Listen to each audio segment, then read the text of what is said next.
Baik, para ibu, para bapak, kita akan memulai kajian kitab Arba'in Nawawi pada malam hari ini. Namun sebelumnya kita membaca Fatihah. Kita kirimkan kepada Rasulullah SAW dan kepada guru-guru kita, serta kepada penulis kitab Arba'in Nawawi, yaitu Al-Imam An-Nawawi rahimahullah. Ala hadi niyah bi kulli din salihah wa ala man aslafana salihun bijal Mustafa Muhammadin sallallahu alaihi wasallam berkati masyaihina masyaihina usan ila ruhi al-imam An-Nawawi rahimahullah nafa'ana bihi wa bi'ulumi fid darain amin. Al-Fatihah. A'udzu billahi minasyaitonir rajim. Bismillahirrahmanirrahim. Alhamdulillahi rabbil alamin arrahmanir rahim maliki yaumiddin. Iyyaka na'budu wa iyyaka nasta'in ihdinas siratal mustaqim. Siratal ladzina an'amta 'alaihim ghairil maghdubi 'alaihim waladdallin.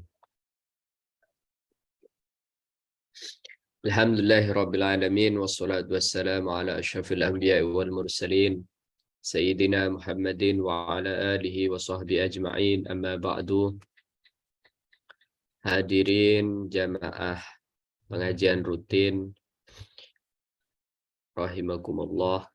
Alhamdulillah pada malam hari ini kita bisa berjumpa kembali untuk melanjutkan rutinitas kita yang semoga diberkahi oleh Allah dan diberi maunah serta perlindungan serta inayah perhatian dari Allah Subhanahu wa taala sehingga bisa menambah amal baik, bisa menambah pahala dan bisa menjadi catatan amal kelak fi yaumil akhir.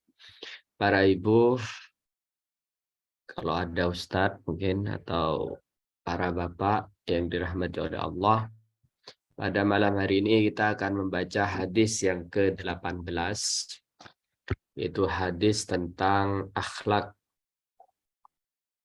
kepada Allah, akhlak untuk diri sendiri, dan akhlak kepada orang lain.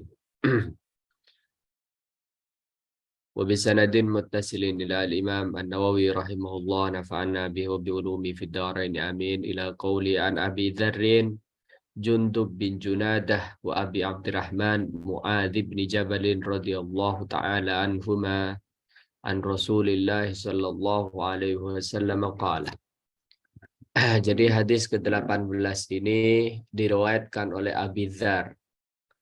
Nama aslinya Jundub bin Junadah dan diriwayatkan oleh Abi Abdurrahman, namanya Mu'adz bin Jabal. Jadi ada dua periwayat. Ada dua perawi hadis yaitu Abu Dzar dan Mu'adz bin Jabal. Terkenalnya Abu Dzar dan Mu'adz bin Jabal. Kenapa bisa dua? Dari kemarin kita lihat perawinya selalu satu.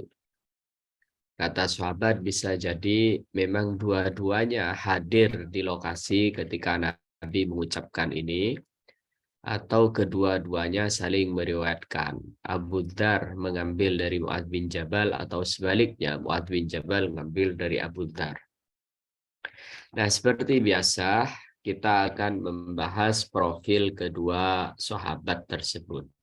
Siapa Abu Dzar dan siapa Mu'adz bin Jabal. Di sini dikatakan Abu Dzar itu memiliki nama Jundub bin Junadah. Namanya agak asing dan unik ya. Adapun panggilannya adalah Abu Dzar. Abu Dzar. Kenapa Abu Dzar? Dzarrin itu kan maknanya atom atau benda terkecil yang tidak bisa dibagi, itu dzar. Karena pada suatu hari Abu Dzar ini ada dua riwayat menyebutkan ya, bisa dibilang pertama karena Abu Dzar punya anak memang yang namanya Dzarrin, yang namanya itu Dzar dan meninggal, wafat. Kemudian yang kedua itu dikatakan bahwa Abu Dzar ini menjual tepung gitu ya. Kemudian ke dalam tepung itu tercampur oleh hewan paling kecil. Hewan sangat kecil, ketika dicari tidak ketemu. Kemudian dia mengatakan, ini kalau urusan dunia katanya. Kalau urusan masih di dunia seperti ini. Barang kecil sudah tidak ketemu, tapi semua catatan amal di akhirat yang kecil sekalipun itu akan ketemu.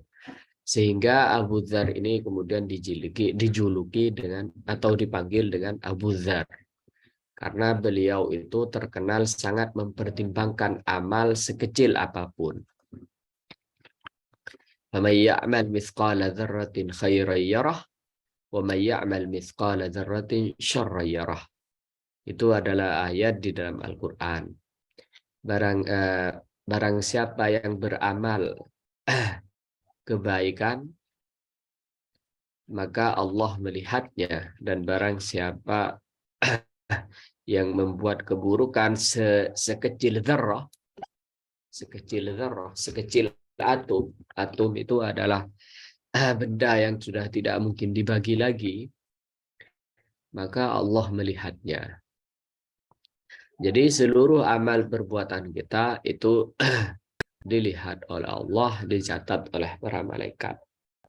Gelarnya adalah Al-Ghifari karena beliau itu berasal dari negeri Ghifar. Salah satu negeri di luar kota Mekah ya. Nah, penyebab masuknya Abu Dzar ini unik.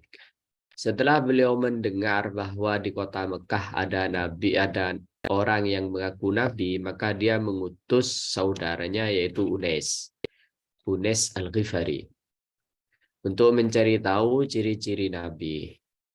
Nah, ketika Unais ini pulang ke kaumnya yaitu Bani Ghifar, si Abu Dzar ini lantas bertanya, gimana menurut kamu? Iya, ada seseorang bernama Muhammad atau bernama Ahmad mengaku sebagai nabi. Gimana sifat-sifatnya? Sifat-sifatnya dia mengajak kepada akhlak-akhlak mulia, berlaku santun,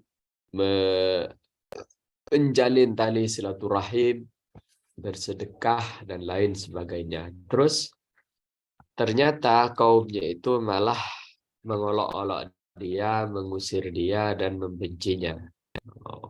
Akhirnya kata Abu Dzar, ya itu adalah tanda-tanda kenabian. Maka dia memutuskan berangkat ke Madinah. Tapi sampai di Madinah, dia tidak berjumpa Nabi secara langsung. Sehingga setiap kali berjumpa orang, dia nanya, kamu kenal dengan Muhammad? Semua orang Mekah itu, kafir Quraisy itu eh, menolak dan mengatakan tidak mengenal. Bahkan setiap bertanya Abu Dzar itu selalu dipukuli. Ini terjadi hingga 30 hari. Sehingga Abu Dzar itu luka-luka dan dalam pengakuannya beliau hanya minum air zam-zam. Air zam-zam selama 30 hari. Mungkin ini nanti bisa kita perluas pembahasan ini, apakah benar air zam-zam itu bisa mengganti nutrisi atau protein yang dibutuhkan oleh tubuh, karena ini kan selama 30 hari. Di mana kita lihat air zam-zam itu memang istimewa ya secara medis. Tapi itu pernah kejadian kepada siapa, Abu Dzar Al-Ghifari. Nah, setelah masuk Islam, kemudian Abu Dzar ini diperintah oleh Nabi agar berdakwah di tengah kaumnya. Tapi sebelum pulang, Abu Dzar itu karena bersemangat, dia berteriak membaca syahadat asyhadu an la ilaha illallah wa anna Muhammadar Rasulullah di tengah kafir Quraisy. Dipukuli lagi hingga pingsan bahkan riwayatnya itu. Hanya kemudian diselamatkan oleh Al-Abbas. Al-Abbas itu paman Nabi yang mengatakan jangan dipukuli, ini orang Ghifar. Ghifar itu tempat lewatnya kita kalau berdagang. Kita memiliki perjanjian diplomatis dengan orang-orang Ghifar, harus dilindungi. Akhirnya Abu Dzar selamat. Nah, Abu Dzar ini dikatakan sebagai orang pertama yang mengucapkan salam kepada Rasulullah. Jadi perjumpaan pertama setelah 30 hari tidak berjumpa Nabi, mencari-cari di kota Mekah. Kok nggak bisa berjumpa, barangkali Nabi waktu itu dalam keadaan diboykot gitu ya. Karena Nabi itu pernah diboykot selama beberapa bulan. Tidak boleh berbelanja dan tidak boleh menjual. Tidak boleh keluar rumah. Itu semua kaum muslimin pernah mengalami itu semasa di awal-awal Islam. Sehingga Abu Dzar itu tidak bisa berjumpa. Nah, ketika berjumpa Nabi dan melihat Nabi setelah tawaf di Ka'bah, ya, itu kemudian Abu Dzar yakin bahwa ini nih Nabi yang dibicarakan. Nah, itu Abu Dzar langsung mengucapkan Assalamu alaika ya Rasulullah. Nah, itu salam pertama katanya yang diucapkan seorang mukmin kepada nabinya.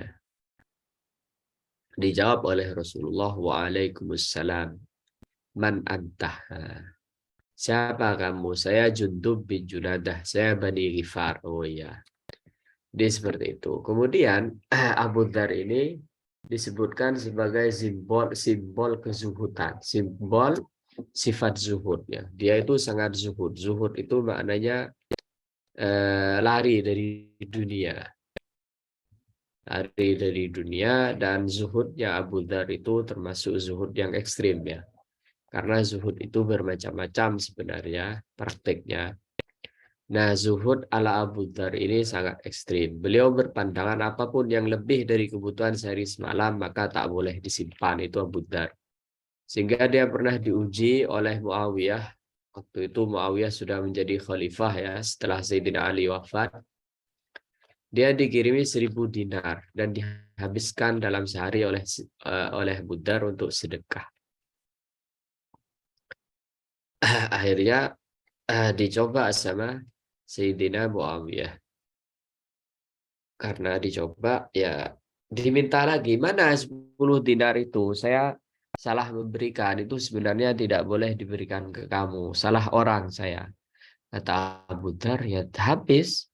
Saya tidak pernah menyimpan uang, kata Abu Dzar. Menyimpan duit tidak pernah. Sudah habis, kata Abu Dzar. Kalau kamu mau gantinya ya tunggu sampai saya punya 1000 dinar. Nah, itu Abu Dzar. Kemudian Abu Dzar ini wafat terasing di lokasi antara Mekah dan Madinah.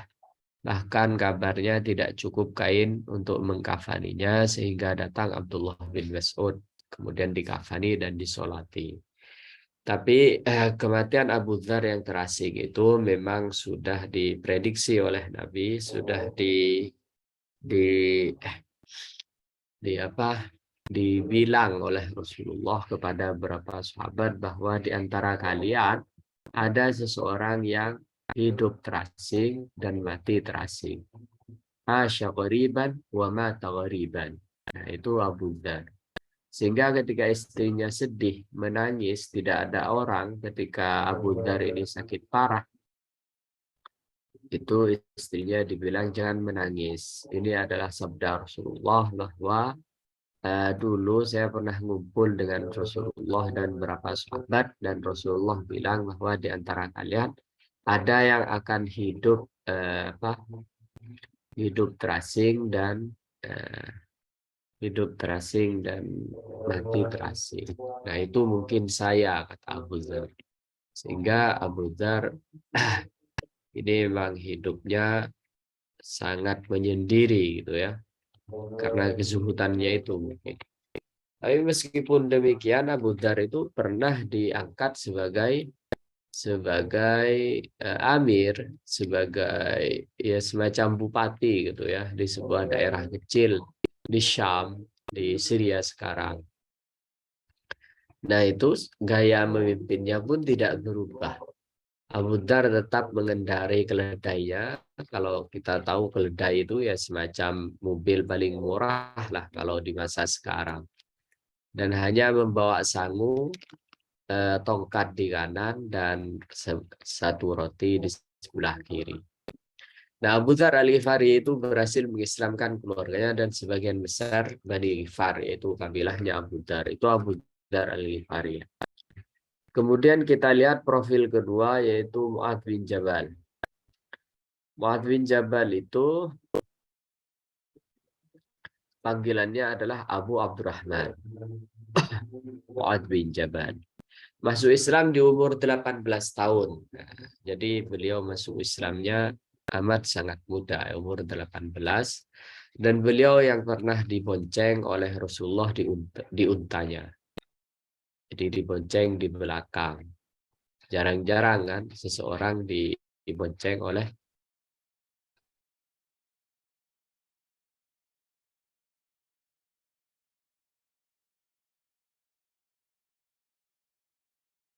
oh, nah, dibonceng ke negeri Yaman sebagai pengajar ya. Dan disinilah Mu'adz bin Jabal ini pernah ditanya oleh Rasulullah, "Bimada tahkum ya Mu'adz? Kalau kamu nanti ke Yaman, Mu'adz, kamu akan memberi hukum dengan apa?" Mu'adz bin jawab, "Bi kitabillah, dengan kitabullah. Fa'ilam tajid, kalau kamu tidak nemu di Al-Quran, di sunnati Rasulullah, dengan hadis-hadis Rasul. Fa'ilam tajid, kalau tidak nemu, bi ra'yi wala alu," kata Mu'adz bin Jabal, "ya dengan pendapatku ya Rasulullah." Kemudian Rasulullah mengiyakan.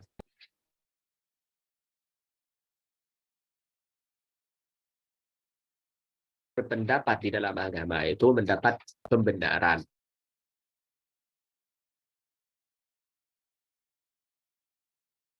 Para imam-imam madhab gitu ya. Ada imam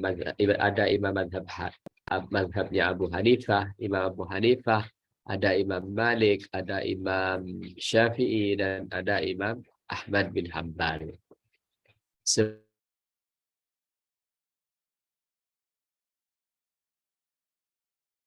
Dengan pendapatku. Nah, yang bermasalah adalah bagaimana seorang sampai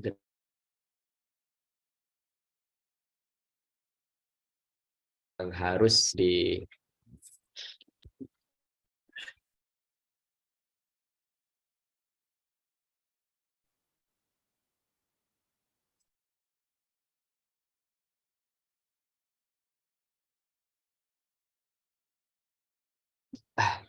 Jadi ketika mengutus Mu'adz bin Jabal ke negeri Yaman, itu Rasulullah mengatakan begitu. Jadi berpendapat itu boleh, asalkan kapasitas dan kualitasnya sudah setara dengan Mu'adz bin Jabal. Sehingga kemudian muncul teori mujtahid, teori ijtihad, bahwa ada orang yang sampai pada level ijtihad, ada orang yang tidak sampai pada level ijtihad. Seseorang yang tidak sampai pada level ijtihad ya harus ikut kepada mujtahid. Kita yang tidak sampai derajat mujtahid ikut pada Imam Syafi'i misalkan. Penduduk Maroko ikut pada Imam Malik. Penduduk Transaksonia, Turki ikut pada Imam Abu Hanifah. Seperti itu. Dan itu dibenarkan oleh Rasulullah dalam peristiwa diutusnya Mu'adz bin Jabal. Nah, Mu'adz bin Jabal itu sering menjadi rujukan permasalahan agama di kalangan sahabat. Artinya beliau itu adalah seorang ulama di kalangan sahabat. Meriwayatkan 157 hadis. Dan beliau Mu'adz bin Jabal itu wafat pada masa pandemi Taun pada tahun 18 Hijriah. Jadi 8 tahun setelah wafatnya Nabi ya.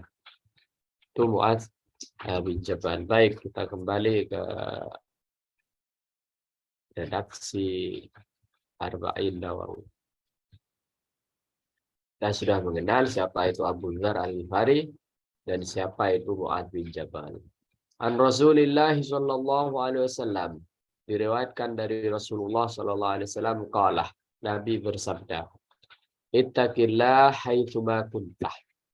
Ittaqillah haitsuma kuntah. Bertakwalah kamu haitsuma kuntah, di mana dan kapanpun kamu ada.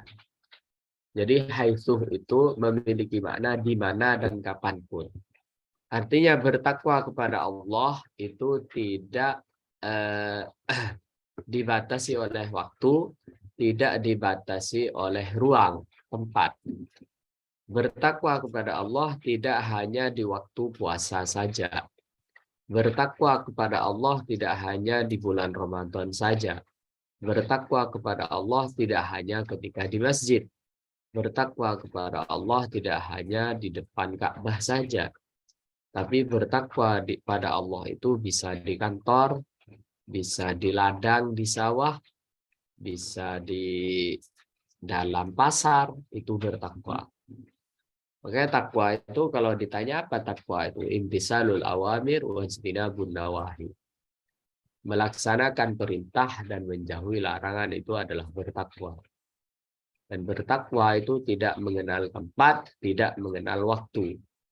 Karena kata Nabi, haitsuma kuntah, di mana dan kapanpun, di mana dan kapanpun, di rumah bertakwa, di dalam kamar mandi bertakwa, di dapur bertakwa, di kantor juga bertakwa. Jadi bertakwa tidak hanya terjadi saat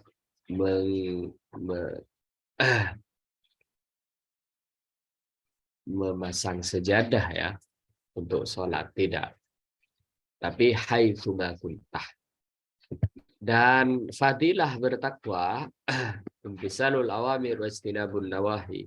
Keutamaan orang yang bertakwa itu disebut di dalam Al-Quran banyak sekali. Umay yattaqillah yaj'al lahu makhraja wa yarzuqhu min haitsu la yahtasib. Orang yang bertakwa kepada Allah akan diberikan jalan yang lapang, jalan keluar, dan diberikan rezeki yang tidak terhitung.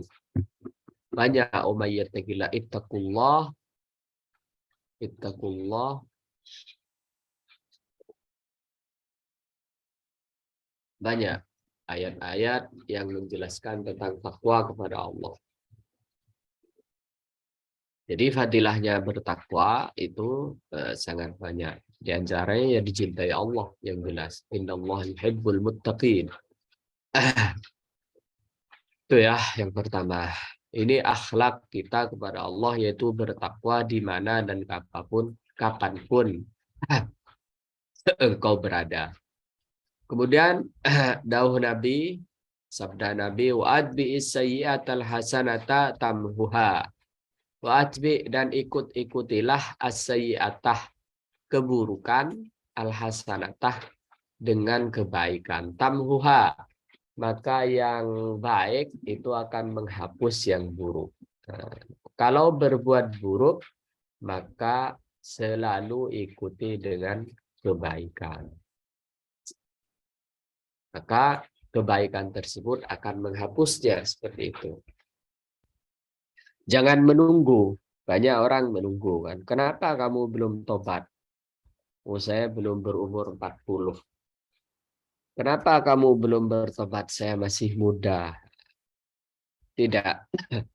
Kenapa kamu belum bertobat? Ya, karena saya belum bisa. Saya masih ingin bermaksiat. Takut nanti kembali lagi saya ke tempat maksiat itu. Makanya saya belum bertobat. Tidak. Kata Nabi, wa'adbi'is sayyi'atal hasanata tamimha. Karena seluruh bisikan-bisikan tadi itu berasal dari syaitan, berasal dari iblis ya.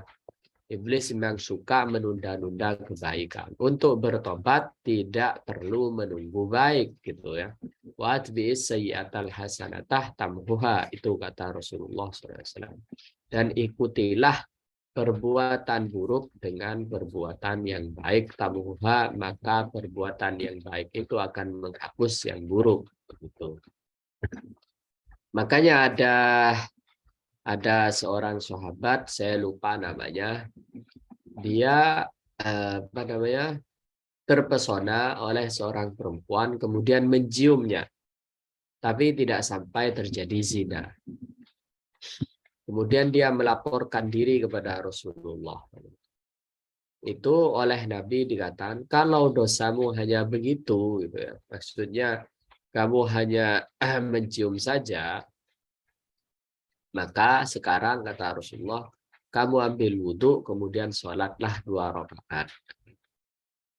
Artinya apa? Perbuatan-perbuatan baik itu bisa menghapus perbuatan-perbuatan jelek, kecuali yang memang harus taubatan nasuha gitu ya. Jadi batasannya di sana. Kecuali yang memang perlu taubat khusus. Karena hakul adami misalkan. Kemarin kan kita jelaskan itu. Ada dosa sesama makhluk. Ada dosa kepada Allah. Yang paling berat itu adalah dosa sesama makhluk. Seperti ngambil, mencuri, memukul. Itu dosa kepada makhluk. Nah itu harus dimintain maaf. Meminta maaf kepada orang yang didolimi. Jadi wa'adbi'is sayyi'atal hasanatah tamhuha. Sama seperti sholat yang kita lakukan 5 kali itu Rasulullah kemudian mengatakan, ara'aitah, kalau kamu lihat ada orang selama sehari semalam 24 jam dia mandi 5 kali. Apakah di tubuhnya masih ada kotoran? Sahabat menjawab, tidak ada ya Rasulullah. Nah, seperti itulah khasiat sholat. Sholat itu bisa menghapus dosa sebagaimana orang mandi menghapus kotorannya. Itu ya. Wa khaliqin nasa bi khuluqin hasanin. Itu akhlak kedua, yaitu tentang kita dengan diri kita. Bahwa taubat tidak menunggu baik. Kemudian wa khaliqin nasa bi khuluqin hasanin. Wa khaliqin nasa, dan bergaullah dengan manusia bi khuluqin hasanin, dengan akhlak yang baik. Gauli manusia dengan akhlak yang baik. Dan akhlak yang baik itu adalah amal baik yang paling gratis gitu. Tidak sulit gitu. Berbuat baik itu menjadi amal yang paling dahsyat. Bahkan dia salah satu amalan yang tidak ada nominalnya gitu ya. Jadi orang berbuat baik, orang berakhlak yang mulia itu tanpa melakukan amal tambahan pun itu sudah menjadi catatan amal bagi dirinya. Umpamanya dia hanya sholat 5 waktu, nggak nambah duha, nggak nambah sholat malam. Gitu. Puasa hanya di bulan Ramadan, nggak nambah yang sunnah-sunnah. Nah, seperti itu. Tapi dia akhlaknya kepada sama manusia itu sangat baik. Maka orang tersebut nantinya catatan amalnya itu akan melampaui Karena kata Al-Imam Al-Hasanul Basri, ada sebuah amal yang mudah dan tidak berat, yaitu khuluqun hasan, akhlak yang mulia. Akhlak yang mulia itu berarti termasuk amalan yang kelihatannya ringan, tapi sebenarnya catatannya itu sangat besar. Rawahu, hadis ini diriwayatkan oleh Imam At-Tirmidzi. Waqalah, dan Imam At-Tirmidzi mengatakan hadisun hasanun, hadis hasan. Wa fi ba'din nusahi, dan di sebagian naskah disebutkan hasanun sahih. Hasan dan sahih. Berarti ada dua status bagi hadis ini. Kata Imam At-Tirmidzi hasan, dan di sebagian naskah menyebutkan hasanun sahih. Ini hadis pertama. Jadi hadis pertama itu menceritakan kepada kita tentang takwa kepada Allah, akhlak untuk diri sendiri, dan juga akhlak terhadap orang lain. Nah, akhlak yang baik, akhlak yang yang baik kepada orang lain itu ukurannya apa? Ukurannya ya setidaknya tidak menyakiti orang lain. Gitu. Tidak perlu memberi, tapi dia tidak menyakiti orang lain, itu sudah termasuk akhlak yang mulia. Itu yang bisa saya baca. Entah apakah akan kita lanjut ke hadis 19. Kalau disepakati oleh ibu-ibu kita, tapi hadis 19 ini agak panjang gitu ya. Mungkin kita cukupkan di hadis 18 untuk perjumpaan malam ini, dan kita diskusikan selebihnya. Baik, karena Ibu Ana dan juga hostnya berhalangan, maka saya juga sekaligus host. Mangga ibu-ibu yang mau bertanya atau mau menambahkan atau sekedar saling sapa, dipersilahkan.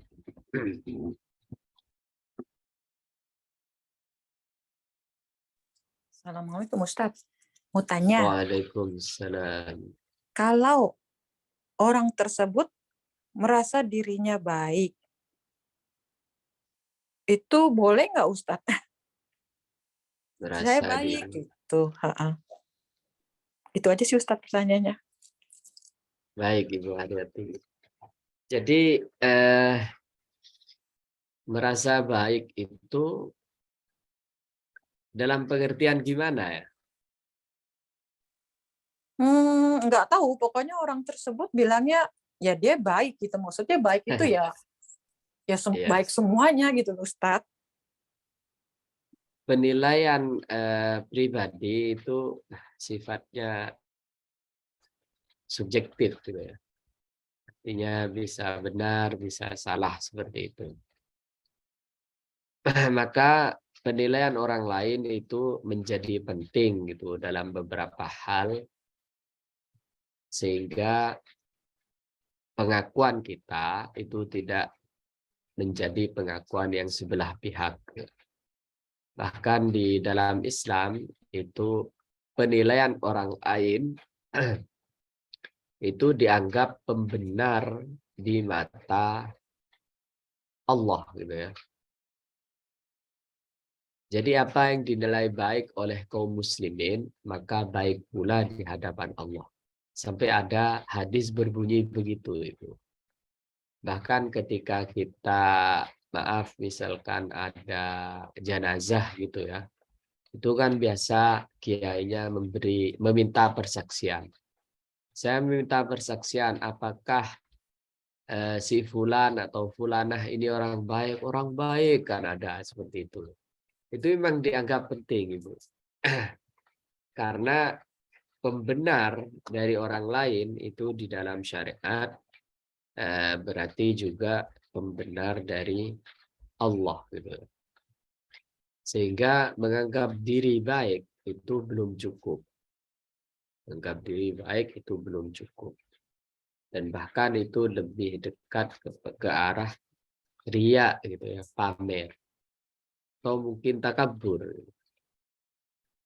Justru kita dianjurkan untuk tidak menganggap diri sebagai orang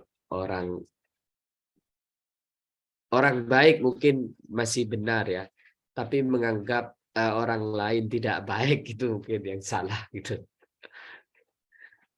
Jadi standar baiknya itu harus standar ke syariat pertama, kedua ya harus standar kepada pendapat orang di sekitarnya.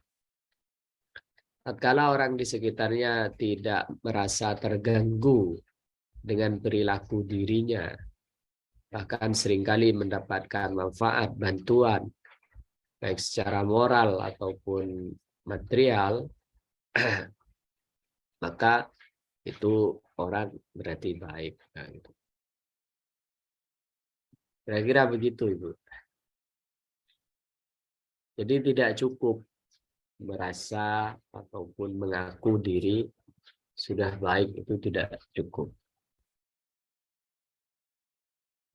Ya makasih Ustadz.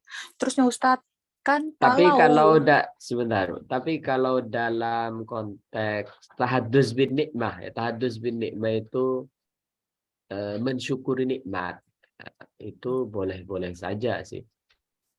Misal alhamdulillah ya saya sudah begini, boleh tahadus bin nikmah. Fa'amma bi nikmati rabbika fahaddis, gitu. Bukan pamer ya, beda. Fa'amma bi nikmati rabbika fahaddis. Jadi nikmatu rabbik harus disandarkan kepada Allah.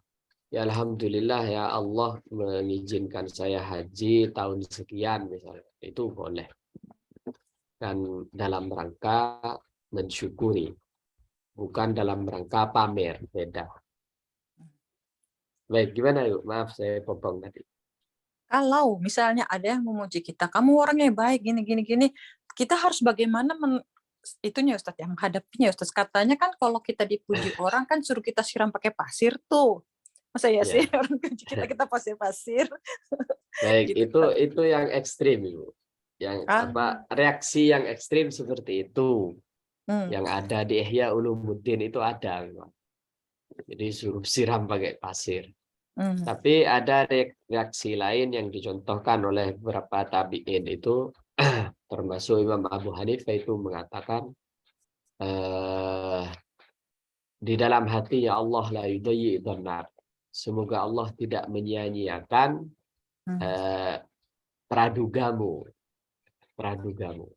Nah, Imam Abu Hanifah itu pernah mendengar orang memuji dirinya di hadapan Imam Abu Hanifah langsung, dikatakan, engkau imam yang tidak pernah tidur malam, yang hanya ibadah kalau malam hari. Nah, itu Imam Abu Hanifah mengatakan tadi, kemudian sejak itu beliau praktekkan betul. Jadi Imam Abu Hanifah itu terkenal hidupnya sholat isya dengan subuh itu biwudu'in wahid, dengan satu wudu. Nah, itu. Jadi nggak tidur malamnya gitu Ustadz ya? Iya, nggak tidur. Sampai wudunya nggak batal. Berarti ibadah. Entah itu baca Quran. Karena Imam Abu Hanifah itu kan terkenal kalau puasa itu Qurannya hatam sehari 2 kali. Atau sehari 4 kali kalau tidak salah. Malam 2, siang 2. Entah gimana itu caranya, mungkin diberkahkan waktunya bagi Imam Abu Hanifah. Kemudian ya setiap malam itu beliau membahasah gitu kan, membahas permasalahan-permasalahan umat dengan murid-muridnya. Jadi seperti itu. Jadi justru praduga atau obrolan orang tentang kebaikan kita itu kemudian oleh orang-orang seperti Imam Hanifah itu direalisasikan. Direalisasikan. Jadi dengan dihadirkan di dalam hatinya, semoga Allah tidak menyia-nyiakan pradugamu atau praduga orang ini. Itu begitu. Ya Ustaz. Nah, itu Imam Abu Hanifah ya Ustaz ya. Kalau Haryati Imam beda Abu Ustaz. Imam Ghazali itu memang ada, entah hadis atau bukan, atau sekedar asar ya, peninggalan-peninggalan tabi'in, itu memang ada mengatakan kalau ada orang memuji kamu itu lempar dengan pasir, dengan debu. Karena beberapa orang, Ibu, kuat cacian tapi tidak kuat pujian. Pujian itu lebih apa ya? Lebih melenakan gitu ya daripada cacian. Orang mungkin dicaci sabar gitu ya. Tapi ketika dipuji dia bisa melayang ke udara. Terbang kalau dituju. Iya. Ya Ustaz, makasih Ustaz. Sama.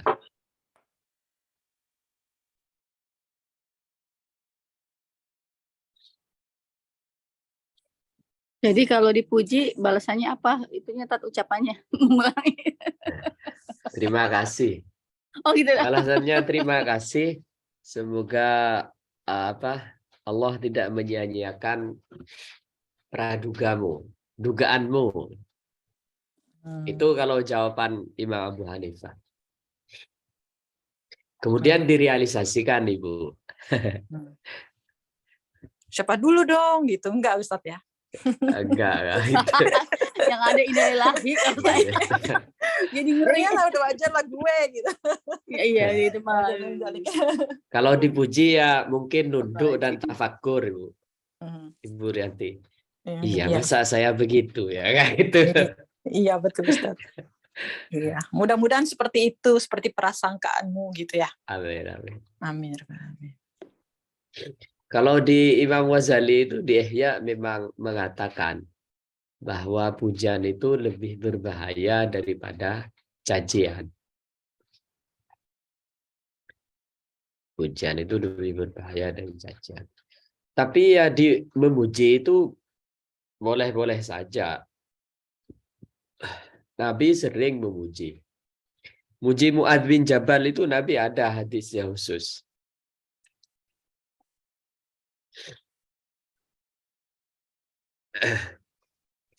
Ustadz, kalau misalnya kan dulu saya pernah muji orang, katanya kan dibilang gitu, jangan muji dia terlalu itu, maksudnya ya gitu, takutnya orangnya nanti nggak tahan pujian gitu, seperti itu. Tapi kalau kita muji, misalnya ada orang yang suka beramal gitu, saya muji dia, di orang itu orang suka beramal tapi nggak diketahui dia, terus dimarahin saya, katanya dia kan selama ini nutupin amalnya, kenapa kamu buka gitu.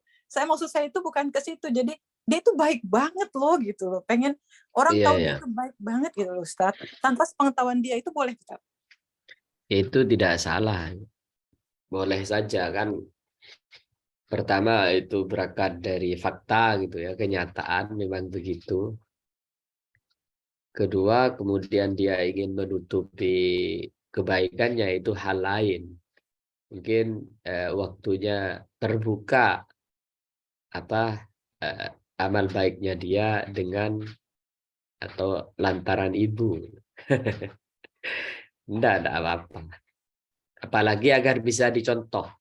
Itu termasuk yang tadi, wa amma bi ni'mati rabbika fahaddis, termasuk itu. Nikmat itu terkadang harus diceritakan, hadis ceritakan. Jadi nggak salah ya Ustaz ya kalau misalnya saya bicarakan kebaikan orang. Nggak salah. Ya, siap Ustaz. Kalau memang berangkat dari fakta.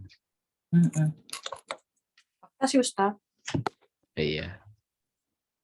Nggak tahu kalau musim kampanye itu kan banyak di karang-karang itu.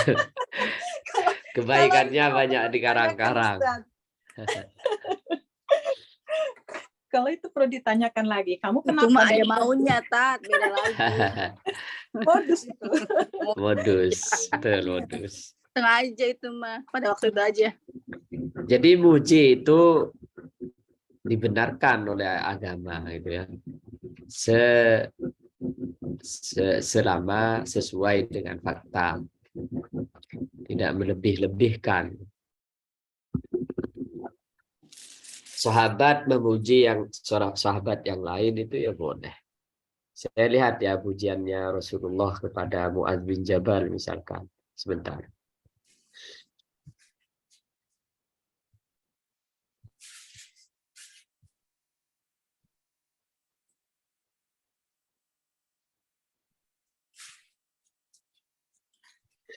Nah, kepada Mu'adz, Nabi itu pernah mengatakan,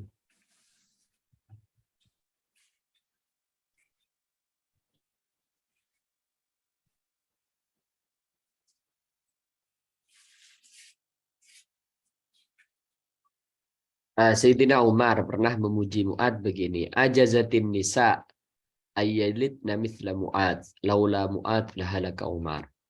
Perempuan-perempuan, ibu-ibu itu tidak mampu melahirkan seseorang seperti Mu'adz. Artinya dari saking alimnya Mu'adz gitu ya, Mu'adz bin Jabal. Ini pujian-pujian. Jadi memuji itu dibenarkan. Selama tidak modus, mungkin begitu.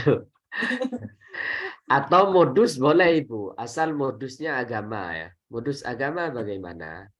Agar orang-orang menghormati dan mengetahui kualitas dan kapasitas dia sebagai ulama sehingga dihormati misalkan. Boleh.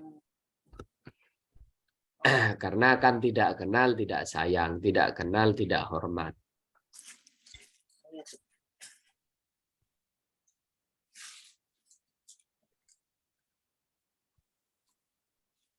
Kalau Abu Dzar itu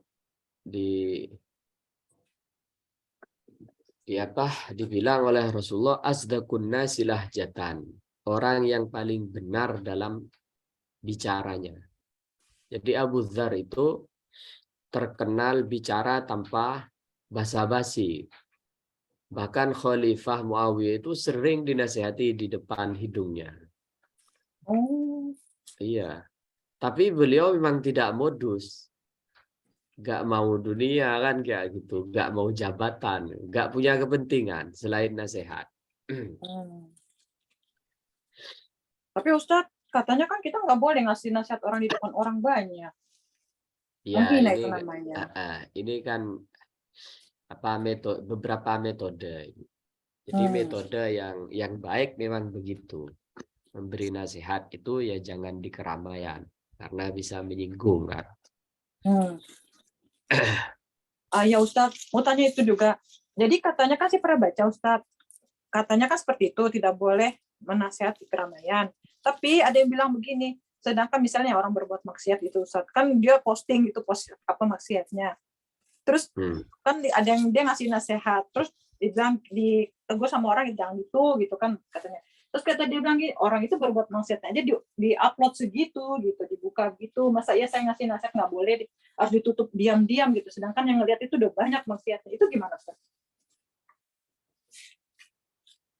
Ya, kalau konteksnya menyelamatkan yang lain ya, yang membaca atau menonton statusnya, ya boleh-boleh saja gitu. Tapi kan masih ada teknik lain sebenarnya dengan cara message misalkan. Apa itu?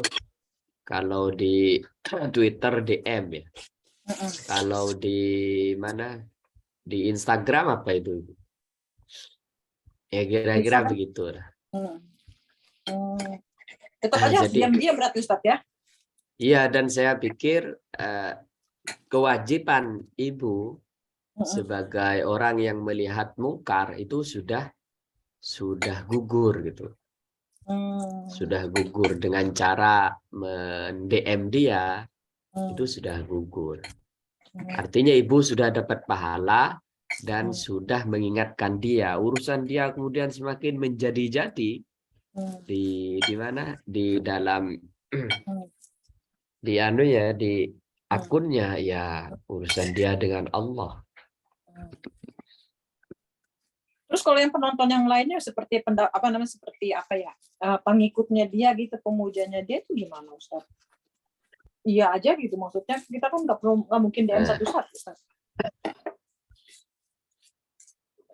Ya itu boleh-boleh saja dikomentari di bawahnya.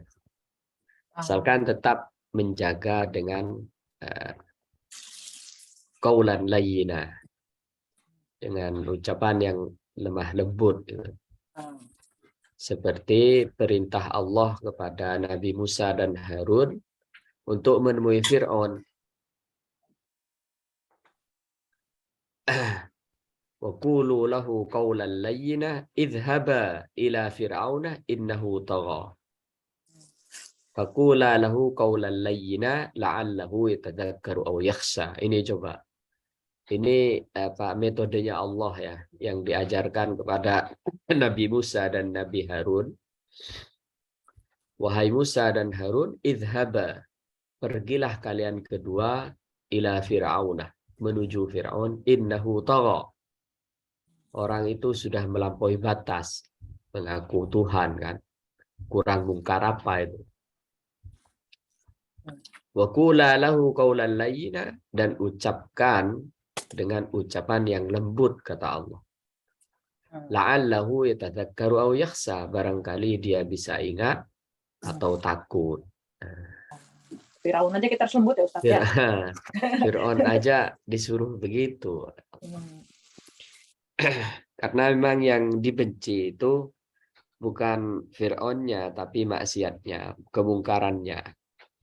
Nah, kita juga melihat orang ahli maksiat itu lihat perbuatannya, bukan lihat orangnya. Kalau orangnya bisa jadi dia bertobat kan.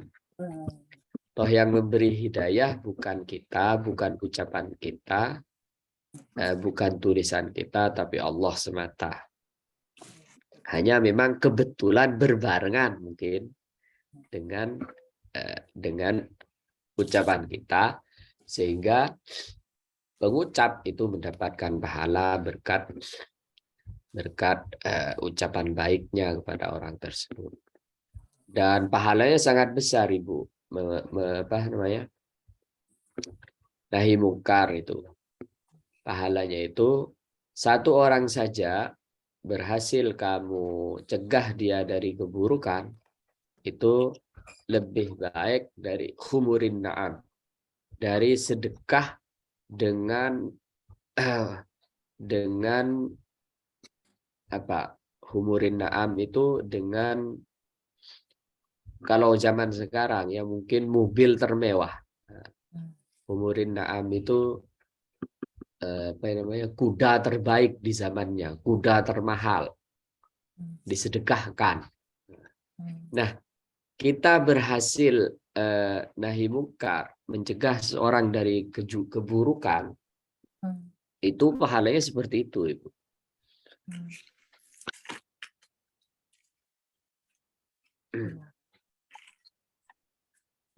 Siap Ustaz, insyaallah. Semoga itu punya kekuatan untuk melaksanakan. Amin, amin.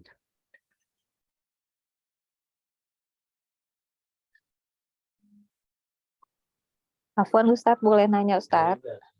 Monggo. Silakan. Gimana kalau misalnya kita muji anak itu ya Ustadz ya, tapi sebenarnya ini mungkin agak berlebihan juga, kayak lebay gitu. Cuman itu untuk motivasi buat anaknya. Nah itu gimana?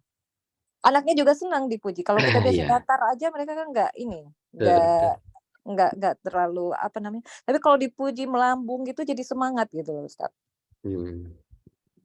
Ya, jadi itu kan salah satu teknis tarbiyah ya, pendidikan psikologi anak gitu ya.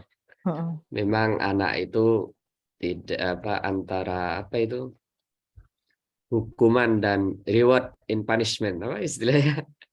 Reward in punishment and punishment. Hukuman dan pemberian hadiah itu harus setara gitu ya. Nah, di antara memberi hadiah ke anak itu kan pujian. Maka di dalam memuji, kita coba niatkan di dalam hati bahwa itu akan berupa doa gitu bagi si anak. Dulu anakku pinter gitu. Itu sambil doa di hatinya, Ibu.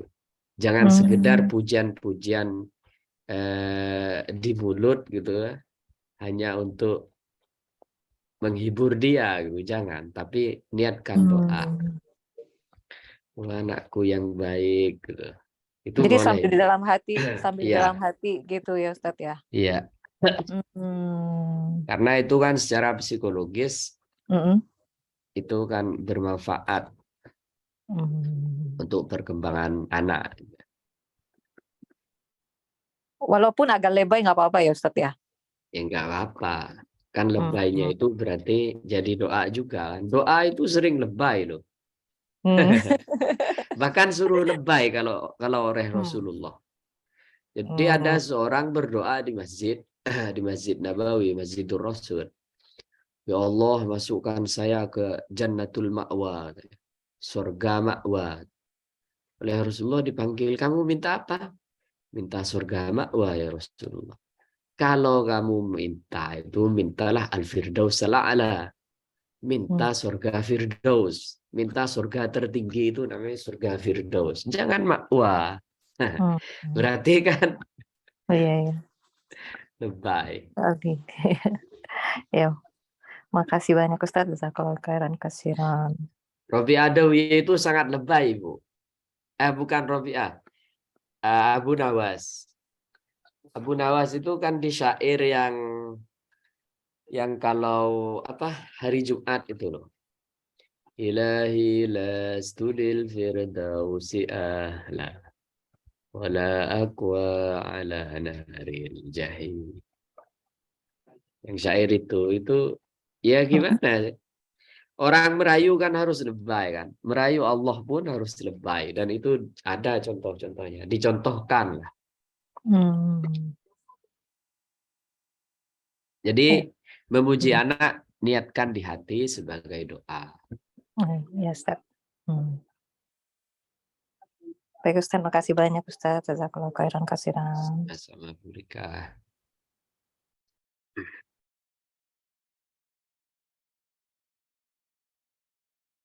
Ustadz mau tanya lagi. Tadi kan Ustadz bilang memang kan saya juga ya maksudnya kalau minta tuh mintanya apa surga Firdaus gitu ya.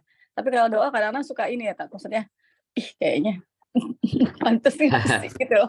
Kayaknya maaf ya malu sendiri gitu doanya ya Allah yang bener aja kan gitu. Iya pengennya gitu tapi kok kayaknya doanya berat gitu astagfirullahaladzim gitu ya. Minder ya minder. Iya bener kayaknya Akhirnya nggak minta sendiri, gitu ya. Gitu. Maksudnya walaupun doa itu kan gak ada orang Betul. baik banget gitu ya maksudnya itu gimana ya Tan suka gitu akhirnya nggak jadi doa. Nggak doa sih ya Allah ya Allah masuk surga gitu kasarnya gitu ngebantu gitu cuman kan kalau Firdaus rasanya ya Allah kayaknya cocok nggak sih gitu maksudnya jauh dari kayaknya bumi sama langit gitu ya itu gimana Tat? Iya itu ada namanya di dalam agama itu al-qabdu wal-bastu. Al-qabdu wal-bastu. Qabd itu suatu kondisi psikologis, kondisi kejiwaan di mana kita melihat diri kita tidak pantas. Nah, tidak pantas untuk meminta, tidak pantas untuk menghadapkan diri kepada Allah.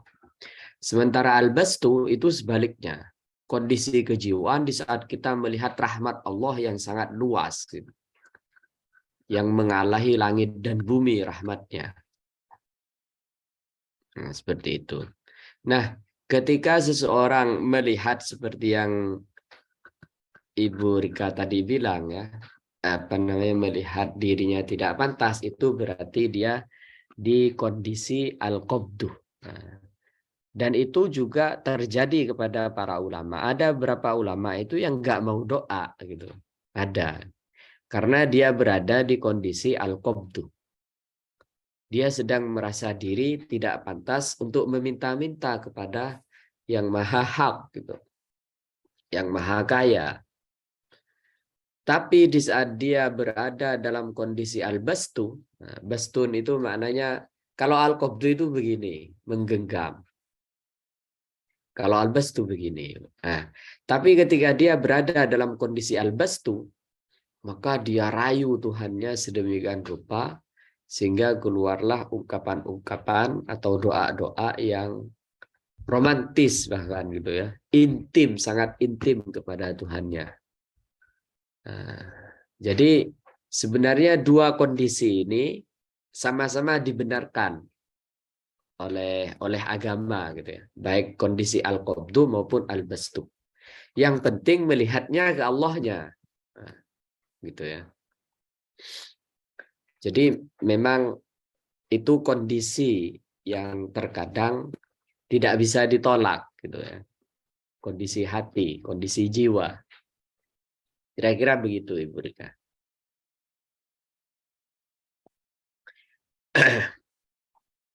Jadi kalau ditanya terus mana yang lebih baik, Ustaz? Berdoa apa tidak? Tetap ya. Yang lebih baik ya berdoa. Cuma kalau kita mengalami kondisi al-qabdu ya tidak apa-apa. Nah, tetap yang lebih baik itu ya berdoa. Karena berdoa itu semata-mata adalah memberi isyarat dan pengakuan tentang kehinaan dan kepapaan kita di hadapan Allah. Jadi doa itu sebenarnya ingin menunjukkan kehinaan dan kebutuhan kita kepada Allah. Izharul faqri wal wadzulli gitu. Menampakkan kefakiran dan menampakkan kehinaan. Itu fungsi doa. Makanya Habib Abdullah Al-Haddad ya pernah ditanya itu. Pernah ditanya, apakah membaca Quran saja ya atau tasbih saja, berzikir saja, membaca wirid saja, membaca Al-Quran saja tanpa berdoa itu baik? Kata Habib Abdullah tidak baik. Bukan tidak baik, maksudnya tidak lengkap kebaikannya. Tetap seseorang itu harus berdoa. Karena berdoa itu adalah simbol tadi. Simbol kefakiran kita, simbol kemerasahinaan kita di hadapan Allah. Dan itu penting. Itu penting. Kira-kira begitu. Sehingga oleh Rasulullah dikatakan ad-du'a mukhul ibadah. Doa itu otaknya ibadah. Berarti ibadah tanpa ada doa itu tidak ada otaknya. Kayak manusia nggak ada otaknya gimana? Ya hidup gitu ya. Tapi nggak ada otaknya, nggak bisa mikir, nggak bisa diapa-apain. Jadi doa itu sampai segitunya di dalam Islam. Mukhul ibadah. Otaknya ibadah. Monggo. Iya, Caca, kalau heran tat. Habis kayaknya kalau doa ya tetap doa, cuman kayaknya malu gitu ya. Apalagi udah minta-minta gitu, maunya yang Firdaus ngelunjak amat gitu ya. Nggak apa-apa Ibu. Yang penting baca doanya dengan maksud tadi. Menampakkan kehinaan dan menampakkan kebutuhan, kefakiran kita kepada Allah. Iya, makasih tat. Sama. Baik, jika tidak ada pertanyaan lagi, bagaimana kalau kita tutup? Ya Ustaz, tutup aja Ustaz. Yang lain, Bu Haryati bilang kita akan tutup. Nggak apa-apa Ustaz. Oke. Baik, terima kasih Bu Rika, Ibu Haryati, Ibu Hajar, dan yang lainnya yang telah mengikuti pengajian malam hari ini. Semoga ada manfaatnya dan menjadi keberkahan bagi kita semua, bagi keluarga kita, dan bagi orang-orang yang kita cintai. Ala hadhihi niyah wa bikulli yadin salihah. Al-Fatihah. A'udzu billahi minasyaitonir rajim. Bismillahirrahmanirrahim. Alhamdulillahi rabbil alamin. Arrahmanir rahim. Maliki yaumiddin. Iyyaka na'budu wa iyyaka nasta'in. Ihdinas siratal mustaqim. Siratal ladzina an'amta 'alaihim. Bismillahirrahmanirrahim. Alhamdulillahirabbil alamin. Hamdan katsiran mazidah. Ya Rabbana lakal bagi li jalali wajhi wa 'azimi sultanik. Subhanaka la nuhsi thana'an 'alaika anta kama. Allahumma shalli 'ala sayyidina صلاة تنجينا بها من جميع الأهوال والآفات تكفينا بها جميع الحاجات وهنا من جميع السيئات ترفعنا بها عندك على الدرجات تبلغنا بها أشهر الغايات من جميع الخيرات فالهدي بعد أن ننتهي على اللهم إنا نسألك ما سألك من عبدك نبيك محمد صلى الله عليه وسلم ونعوذ بك من شر ما استعاذك من عبدك نبيك محمد صلى الله عليه وسلم. اللهم ارزقنا فهم النبيين وحب المرسلين وإلهام الملائكة المقربين. اللهم أغننا بالعلم وزينا بالعلم وأكرمنا بالتقوى وجملنا بالعافية يا أرحم الراحمين. ربنا هب لنا من أزواجنا وذريتنا قرة أعين واجعلنا ربنا هب لنا من لدنك ذرية طيبة. ربنا اغفر لنا ولإخواننا الذين سبقونا بالإيمان ولا تجعل في قلوبنا غلا للذين آمنوا. ربنا آتنا ما وعدتنا على رسلك ولا تخزنا يوم القيامة. ربنا آتنا في الدنيا حسنة وفي الآخرة حسنة. سبحان ربك رب العزة عما يصفون وسلام على المرسلين. الفاتحة.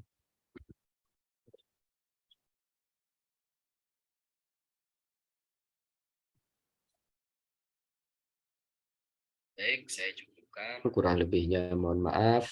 Assalamualaikum warahmatullahi wabarakatuh. Waalaikumsalam warahmatullahi wabarakatuh. Jazakumullah khairan. Masih berbakti. Ibu semua. Terima kasih. Saya pamit Ibu.